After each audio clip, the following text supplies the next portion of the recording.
Now, they say President Akuffo-Addo is likely to be retained as president by a majority of Ghanaians if elections were organized today. Majority of Ghanaians will also want former President John Dramani Mahama to contest as the NDC's candidate come 2020. Well, these are the findings of a survey carried out by the University of Ghana's Political Science Department.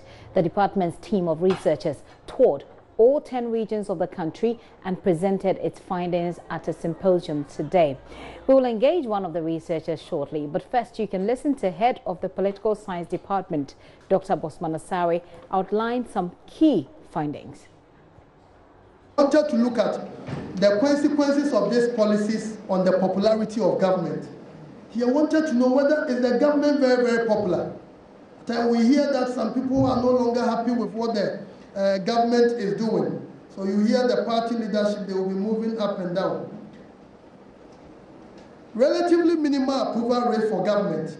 Those who rated the government above the median mark, we noticed that the approval rating for the government was not so significant compared to some of the policies, although it wasn't bad. And when you look at the median mark, which is the average ranking for you to be able to test whether the government is doing well or not, the government's popularity is almost 62.1% at the 50% level. And I know some of you understand the statistics. If you don't understand after here, you can see our methodologies. But what this actually means is that the government, the popularity is okay, but it can be better than that. So that should tell you that maybe there are still some issues Ghanaians want the government to address. But if your popularity rate is 62%, I think it's quite significant. Then recently I was monitoring the news, and in a certain country they said the president popularity is 25%. So if the government is 62%, I think it's okay. We asked the question, if elections were held today, which party would you vote for? The voters indicated that they will vote for the MPP by 52.7%, and they'll vote for the NDC by 33.1%. But here, let me explain something briefly.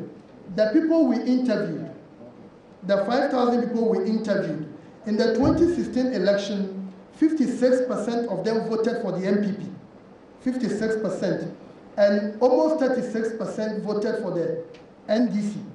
I hope it's clear. So, but now that same population, they are saying they will vote for the MPP by 52.7%. Although the MPP will still win, is that not the case? But the people who voted for them, that has reduced by 3.3%. I hope it's clear. And that of the NDC has also reduced by some percentage points. So that means both parties have lost grounds. I hope it's clear. So it's not like one party has benefited at the expense of the other.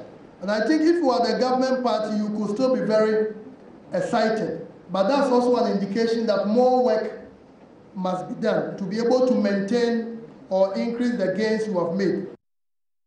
We'll engage some analysis on this further very soon. But majority of those who were engaged want former President John Mahama to lead the NDC in the 2020 election. We wanted to find out who the voters think should lead the NDC in the 2020 elections. You know, the parties have started this jockey moving up and down. You know, and overwhelmingly 58% of the people we interviewed said they believe Mr. Mahama will become the candidate. And a number of them, generally they said they wanted Mr. Mahama to come. And if that should happen, what that means is that, and when you look at, we have the graph, when you look at it, it's like some people are getting 2%. We know so far people who have made their intentions clear. Mr. Sylvester Mensah, Professor Joshua Alabi, the Cape Coast South MP was, is it Ricky Sagan has made it clear, Spio Gabra. I think all of them are getting less than 7%. Some are even getting, so generally we were surprised. So that means there's a popular endorsement for Mr. Mahama. And if that happens, Ghanaians will, for the first time, have two candidates from the two major political parties who were once presidents. And they will be going at each other. And I believe that will probably be the final bout for each of them. Once you don't win, that will come to an end. I think as a political party, when you are bringing a candidate, which region is the candidate going to change? Which region will the candidate make it easier for you to gain some grounds? But when you look at the NDC as a party, I think the party establishment and the rank and file strongly believe that someone who has contested before will be a better bet. And that's not only the NDC. We know in our politics elsewhere where the system is so advanced, once they give you the chance and you don't do well, you are shown the exit. But in Ghana, we have that tradition that when you try, it doesn't work. Maybe let's give you 3 times before you can do it. But I know this is only 1 year. We still have about 2.5 years or so before the next election. So I expect a lot of things to change. But I made a point that election is a referendum on the sitting administration, especially in our part of the world. So if the MPP does very well, it makes it easier. But as long as the economy argument is not being addressed properly, then the NDC is emboldened, and Mr. Mahama is also emboldened. Then he thinks that I can also make a shot at the presidency again. From where you sit, do you think it looks like the other candidates stand a chance against Mr. Mahama? No, I don't think so. I think my senior colleague advised that because we said Mr. Mahama is leading at 58%. The next person is a distant second at almost 7 percentage points. So that means that the other 3 or 4 candidates put together, they are almost 42%.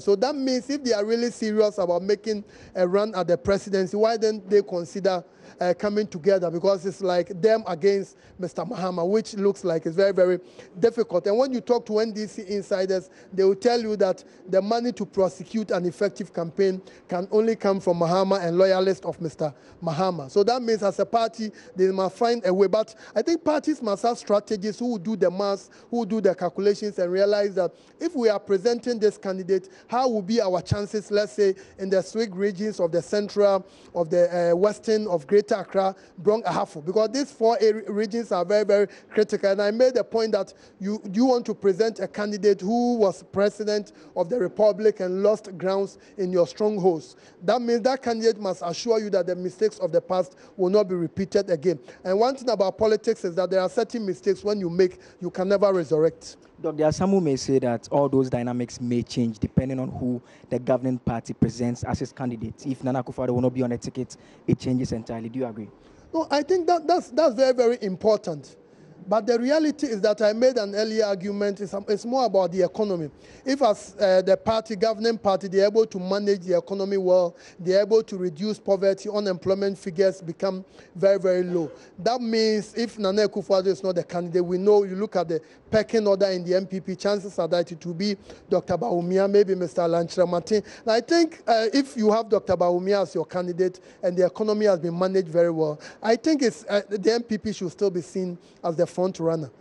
If it's Mr. Chiramatin, Dr. Bawumia, I don't see how the NDC will do it. Certainly, but we will be having a conversation on this. We'll engage both parties to find out what they think about it. But we also have in studio one of the researchers who will get into details of this particular research. I'm going to take a very quick break. When I return, we'll have that conversation. Please stay with us.